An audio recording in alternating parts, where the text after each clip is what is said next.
آج کل سب سے زیادہ پرابلم اولاد کو یہ ہے کہ ہمارے ماں باپ سختی کرتے ہیں جی. اس کے بارے میں علماء نے بڑی پیاری مثال دی.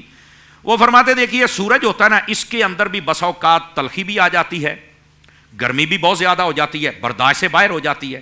تو کیا کہتے ہو اس وقت؟ کہتے یار ٹھیک ہے بہت گرمی ہے لیکن اس کا ایک فائدہ ضرور ہے, پھل بھی پک جاتے ہیں اور ساتھ میں ساری دنیا کے گندے جراثیم بھی مر جاتے ہیں, یہ اس گرمی کا فائدہ ہے. تو میں نے کہا ہماری طبیعت کا جب پھل پکنے کی باری آتی ہے تو والد کی صورت میں سختی ہمارے اوپر آتی ہے تاکہ ہماری طبیعت کا پھل پک جائے, اور اگر ہمارے اندر کوئی جراثیم ہے تو وہ والد کی جب سختی آتی ہے تو ہمارے وہ سارے جراثیم مر جاتے ہیں اور ہمارے اندر جو اچھے مادے ہوتے ہیں وہ کھل کر لوگوں کے سامنے آ جاتے ہیں. تو یہ تو مثال ہے, اس کو تو یہاں تک سمجھنا چاہیے. اب دوسری بات, ہمارے یہ جو بچے ہیں نا جو کہتے ہیں ماں باپ سختی بہت کرتے ہیں, میرے بھائی آپ دیکھیں جب بچہ پیدا ہوتا ہے نا تو اس کا سر بنایا جاتا ہے. یہ دیسی سی مثال دے رہا ہوں.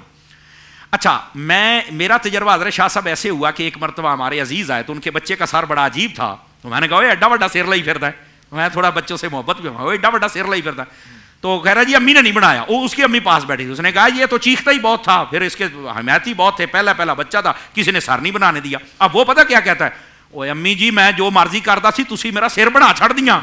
تو اس وقت مجھے یہ پتا چلا بچے کو اگرچہ یہ لگ رہا تھا کہ یار میں روتا بھی تھا فلاں بھی تھا, وہ کہتا ہے کہ اگر میں نے خوبصورت لگنا تھا تو آپ میرا سر بنا دیتی. تو میں والدین سے گزارش کروں گا یہ جتنا بھی چیخیں, جتنی سختی آپ نے کرنی ہے کریں, اگر اس سختی نے اس کا سر ٹھیک کر دیا ہے تو جب تھوڑا بڑا ہوا اس سختی نے اس کا دماغ بھی ٹھیک کرنا ہے. تو آپ ان کا سر انور بھی ٹھیک فرمائیں, دماغ مبارک بھی ٹھیک فرمائیں. تو اتنی سختی کی آپ کو اجازت ہے. ماں باپ اپنی اولاد پر سختی کر سکتے ہیں, ہاں آپ اگر لیمٹ پوچھیں گے تو لیمٹ ضرور بیان کی گئی ہے. 3 ضربوں سے زیادہ آپ ضربے نہیں مار سکتے, صحیح, یہ ہماری شریعت نے متعین کر دیا.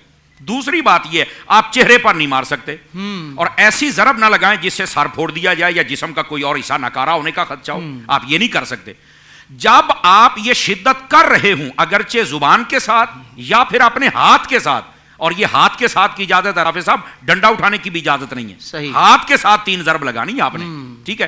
جب یہ کر رہے ہوں تو شرع شریف میں یہ مسئلہ موجود ہے, آپ کی نیت غصہ نکالنے کی نہیں ہونی چاہیے, آپ کی نیت کے اندر اس کی تنبیہ ہونی چاہیے. بالکل صحیح, آپ کی نیت کے اندر اخلاص ہونا چاہیے کہ میں اس کی جو اس کے اوپر گٹا دھوڑ پڑ گئی ہے نا یہ ساری ڈسٹنگ کر رہا ہوں تاکہ یہ چمک کر ہمارے سامنے آ جائے. ایک حد کے اندر رہ کر سختی جتائی جا سکتی ہے جبکہ اس کے ساتھ تربیت مقصود ہو, اور یہی ہمارے اسلام کا حسن ہے. اور یہی اگر قوم کو سمجھ آ جائے تو ان کو پتہ چلے گا کہ یہ سختی اور شدت پسندی وہ ہے جس کے بعد دشمنی اور نفرت اور بغض پل جائے, اور جس کے بعد بندے کی بیداری مغز ہو جائے, منزل مقصود تک پہنچ جائے اور بعد میں شفقت اور پیار اور شاباش ملے. وہ سختی نہیں ہوتی, وہ ہمارے منزل تک پہنچانے کا سبب ہوتی ہے. زندگی کے تمام شعبوں میں دینی رہنمائی حاصل کرنے اور آخرت کو بہتر کرنے کے لیے ہمارے YouTube channel Islamic digital studio کو سبسکرائب کر لیں اور بیل آئیکن بھی پریس کر لیں.